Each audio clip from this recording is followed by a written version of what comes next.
اب جب آپ کو یہ پتہ چلا کہ لوگوں نے ستارہ، سورج، چاند سب کا پوجا کیا ہے، اب جب آپ قرآن پڑھیں گے اذا الشمس کورت واذا النجوم انکدرت، آپ کو مزہ آئے گا۔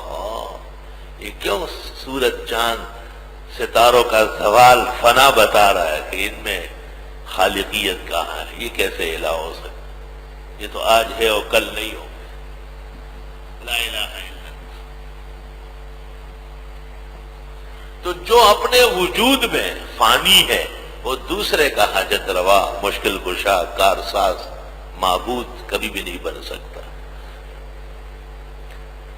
اس لیے پیغمبر کو بھی کہا وما جعلنا لبشر من قبلک الخلد، آپ سے پہلے بھی کوئی ہمیشہ تو نہیں رہا۔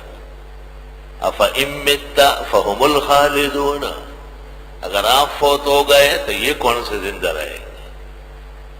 تمنى الرجال ان اموت وان امت، امام شافعی کا شعر ہے۔ تمنى الرجال ان اموت وان امت فتلك سبيل لست فيها بأوهدي، لوگوں نے خواہش کی کہ میں مر جاؤں، اگر میں مر بھی گیا تو اکیلے نہیں رہوں گا، خواہش کرنے والے بھی پیچھے آئیں گے۔ مرا بمرگ عدو جائے شادمانی نے، مرا بمرگ عدو جائے شادمانی نے، کہ زندگانی مانیز جاویدانی نے۔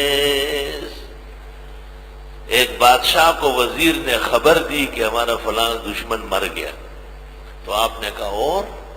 اس نے کہا بس، کہا نا، آدھی بات پر خوش ہونا کم عقل کا کام ہے، اس کے ساتھ یہ خبر بھی دو کہ ہم نہیں مریں گے۔ اس لیے شیخ سعدی نے یہ شعر کہا مرا بمرگ عدو جائے شادمانی نے، میں دشمن کی موت پر بھی خوش ہونے والا نہیں ہوں، کہ زندگانی مانیز جاویدانی نے، کیونکہ میری زندگی بھی ہمیشہ ساتھ دینے والی نہیں، ہمیشہ رہنے والی بس ایک اللہ کی ذات ہے۔